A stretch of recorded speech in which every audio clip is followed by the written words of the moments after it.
குருவே சரணம். அனைவருக்கும் வணக்கம். எங்கே இருக்குன்னு வந்து பார்த்தீங்கன்னா காசி கங்கை நதிக்கரையில் வந்து நம்ம இருக்கோம். மெயினாக நம்ம இந்த இடத்துல ஒரு முக்கியமான ஒரு ஆன்மீக ரொம்ப ஃப்ராங்கான ஹானஸ்டான சில விஷயங்களை ஷேர் பண்ணிக்கலாம்னு ஆசைப்பட்றேன். கண்டிப்பாக ஆன்மீகம் என்பது ஒரு தனி மனிதருக்கானதோ அல்லது ஒரு தனி மதத்தினருக்கானதோ அல்ல. ஆன்மீகம் என்பது பொதுவானது, ஒவ்வொரு உயிர்களுக்குமானது, மனிதர்களுக்கானது மட்டும் கிடையாது. அது ரொம்ப கிளியராகவே சொல்லிவிட்டு அந்த வகையில் பார்க்கும்போது கிறிஸ்டியானிட்டியை ஃபாலோ பண்ணுறவங்க ஜீசஸை ரொம்ப லவ் பண்ணுறாங்க, ரொம்ப அஃபெக்ஷனேட்டடாக இருக்காங்க, ஜீசஸ் மேலே அவ்வளோ ஒரு ஈடுபாடோடு இருக்காங்க, பக்தியோடு இருக்காங்க.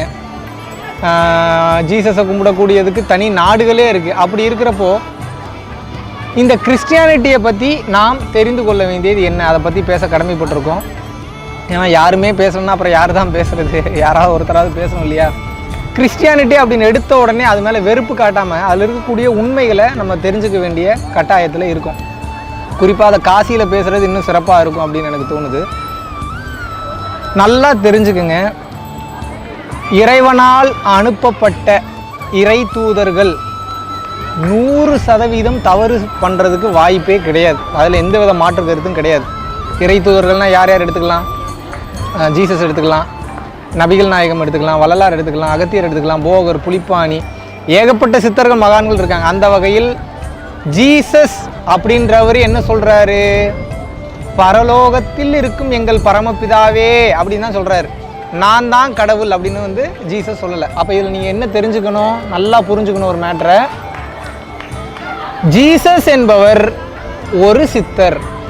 எப்படி அகத்தியர், போகர், புலிப்பாணி, சட்டை முனிநாதர், காலங்கிநாதர், காஞ்சி விஸ்வநாத சுவாமிகள், சிவானந்த பரமஹம்சர், தேரையர், இந்த மாதிரியான சித்தர்கள் இருந்தாங்களோ அதே போன்று ஜீசஸ் என்பவரும் ஒரு சித்தர். சில பல பயிற்சிகளை பண்ணி, சில பல அற்புத ஆற்றல்களை பெற்று, அதன் மூலிமா மக்களுக்கு அருள் ஆசிகள் வழங்கி உயர்ந்த நிலையில் இருந்தவர்கள் தான் ஜீசஸ் அப்படின்றவர். அந்த வகையில் பார்க்கும்போது ஜீசஸ் நமக்கு அருளிய ஒரு அற்புதமான புனித நூல் தான் பைபிள். அதில் புதிய ஏற்பாடு இருக்குது, பழைய ஏற்பாடு இருக்குது. அதுக்குள்ளே நம்ம ரொம்ப டீட்டெயிலாக போவேனா. ஆனால் இதில் நீங்கள் தெரிஞ்சுக்க வேண்டியது என்ன, ஜீசஸ் எந்த விதத்திலும் தவறாக ப்ரீச் பண்ண மாட்டார், தவறான விஷயங்களை சொல்ல மாட்டார்.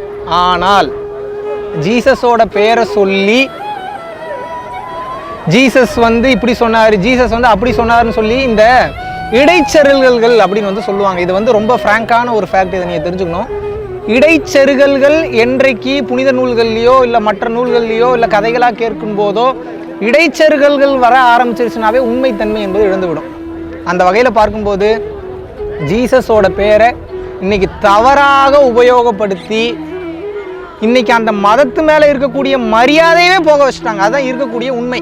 அந்த வகையில் பார்க்கும்போது மதம் மாற்றம் பண்ணுறதுக்கு வாண்டடாக கன்வெர்ட் பண்ணுறது, மற்ற விஷயங்கள் வந்து பார்த்திங்கன்னா மக்கள்கிட்ட வந்து உண்மையான ஆன்மீகத்தை கொண்டு போய் சேர்த்தோம்னா எந்த வித பிரச்சனையும் கிடையாது.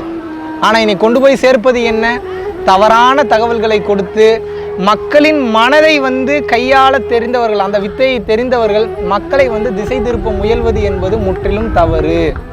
நான் வந்து எல்லா மத போதகர்களையும், கிறிஸ்டியானிட்டியில் இருக்கக்கூடிய எல்லா மத போதகர்களையும் தவறு என்று சொல்லவில்லை. பல நல்ல மத போதகர்கள் இருக்காங்க, அதில் மாற்று கருத்தே கிடையாது. ஆனால் பெரும்பாலான நபர்கள் இன்னைக்கு ஜீசஸோட பெயரை சொல்லி ஜீசஸோட பெயருக்கு களங்கம் ஏற்படுத்தக்கூடிய வகையில் தான் இருக்காங்க. ஜீசஸ் என்பவர் அப்பேற்பட்ட ஒரு மகான். அப்படிப்பட்ட ஜீசஸோட பெயரை பயன்படுத்தி சில பல வேலைகள் பொருளாதார ரீதியாகவும் கமர்ஷியல் நோக்கத்துடனும் பண்ணும்போது ஜீசஸ் மேலே இருக்கிற மதிப்பு மரியாதை குறைய ஆரம்பிக்குது. எப்படிப்பட்டவங்களுக்கு, அதை பற்றின உண்மை தெரியாதவங்களுக்கு. உண்மையாகவே உங்களிடம் உண்மை இருக்கும் அப்படின்ற பட்சத்தில் நீங்கள் என்ன பண்ணணும்னா, உண்மையை சொல்லி அதற்குண்டான விளக்கங்களை கொடுத்து இதுதான் உண்மை, இது இப்படித்தான் இருக்குன்றதை சொல்லி அதை நோக்கி மக்கள் வந்தாங்கன்னா அதை பற்றி not a problem at all. But வாண்டடாக சில பேரை கன்வெர்ட் பண்ணும்போது என்ன மாதிரியான பிரச்சனைகள் வருது அப்படின்னா, இதனால தான் மக்கள்கிட்ட மனிதநேயம் என்பது போய்விடுகிறது, ஒற்றுமை என்பது போய்விடுகிறது, மதத்தின் பெயரை சொல்லி பிரிவினை ஏற்படுகிறது, மனிதநேய தன்மையை இன்றைக்கி நம்ம இழந்துட்டோம்.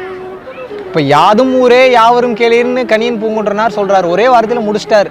இந்த அண்ட சராசரமும் என்னோட ஊர் தான், அங்கே இருக்கக்கூடிய எல்லா உயிர்களும் என்னோட சொந்தக்காரங்க தான் சொல்கிறப்போ இதில் எங்கே மதம் வந்தது, இதில் எங்கே மற்ற விஷயங்கள் வந்தது, இதில் எங்கே ஆண் பெண் வேறுபாடு வந்தது? உயிர் ஒன்று, ஆன்மா ஒன்று. இந்த ஒன்னஸ்குள்ளே வந்துட்டோம்னா இந்த பிரச்சனைகளே கிடையாது. ஆனால் ஜீசஸோட பெயரை பயன்படுத்தி நிறையா பேர் இன்றைக்கி தவறான பாதைகளில் மக்களை கொண்டு போயிட்டு இருக்காங்க. தயவு செய்து ரொம்ப விழிப்புணர்வோடு இருக்கணும். நான் ஜீசஸோட பேரை சொல்லி இப்படி சொல்கிறது மட்டும் இல்லை, அதுக்காக அவங்க இப்படி பண்ணுறாங்க, நீங்கள் வேறு மதத்துக்கு வந்துருக்கோம், உங்களை நான் அப்படியும் கூப்பிடல. எந்த சூழ்நிலையிலையும் நடுநிலை தவறாமல் இருங்க. எது உண்மை, எது பொய், எது தேவை, எது தேவையில்லை. ஒருத்தங்க வாண்டடாக ஒரு விஷயத்தை உங்ககிட்ட வாண்டடாக திணிக்க வராங்கன்னா அதில் இருக்கக்கூடிய நடுநிலை தன்மையை பார்க்க வேண்டும். இதை தான் பரஞ்சோதி மகான் அற்புதமாக சொல்லுவார். எப்பேற்பட்ட சூழ்நிலையிலும் மனிதன் என்பவன் சுய ஆராய்ச்சி பண்ண வேண்டும். சுய ஆராய்ச்சி பண்ணலன்னா என்ன ஆகும்? அது ஏகப்பட்ட பிரச்சனைகளை கொண்டு வந்து விடும். எப்படி? சாப்பிட்ற சாப்பாடில் ஆராய்ச்சி பண்ணி சாப்பிடணும். என்ன எசன்ஸ் இருக்குது, என்ன பொருட்கள் இருக்குது. இதை தாண்டி போடக்கூடிய உடை, எதுக்கு நம்ம உடை போடுறோம், நம்ம எடுக்கக்கூடிய பொருட்கள், எதுக்காக இந்த பொருளை நம்ம உபயோகப்படுத்துகிறோம், இதையெல்லாம் தாண்டி நம்ம ஆன்மீக ரீதியாக போகிறோம் அப்படின்னா நம்ம உண்மையை நோக்கி தான் போகிறோமா, இல்லை மனிதர்கள் கவர் பண்ணுறதுக்காக வேறு விஷயங்களை நோக்கி போகிறோமா, இல்லை உண்மைத்தன்மையை விட்டு வேறு ரொம்ப நம்ம விலகி இருக்கமான்னு பார்க்க வேண்டியது ஒவ்வொரு மனிதனின் தலையாய கடமை. இல்லை என்றால் உண்மையை விட்டு ரொம்ப விலகி போயிடுவீங்க, மோட்சம் என்ற நிலைக்கு போக முடியாது.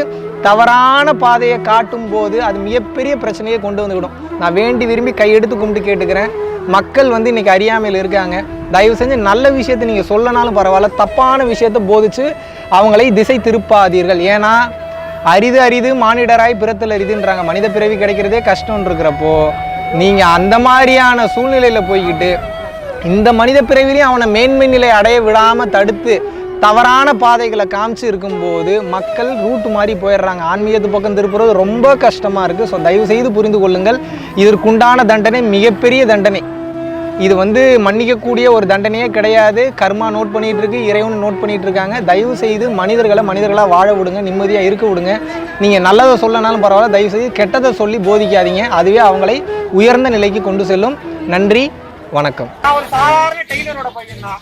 அப்படி இருக்கிறப்ப நானும் வாழ்க்கையில 2.5 வருஷத்துக்கு முன்னாடி படாத கஷ்டம்லாம் பட்டுட்டேன். ஓடி ஓடி ஓடி நட்கலந்த ஜோதியை நாடி நாடி நாடி நாடி நாட்களும் கழிந்து போய் பழமொழியவே தப்பா புரிஞ்சுக்கிட்டு இருக்கீங்க. வலது கைக்கு கொடுக்கும் போது இடது கைக்கு தெரியக்கூடாதுன்னு என்ன பண்ணணும்னா அவ்வளோ கொடுக்கணும், இடையில அவ்வளோ மேட்ரு மறைக்கணும். உங்களுக்கு கொடுக்கும்போது ஏன் அவ்வளோ நீங்கள் கொடுக்கும்போது தான் வலது கைக்கு கொடுக்கும்போது இடது கைக்கு தெரியாது. அவ்வளோ கிஃப்ட் கொடுங்க, நல்ல விஷயங்களும் கொடுங்க அவங்களுக்கு.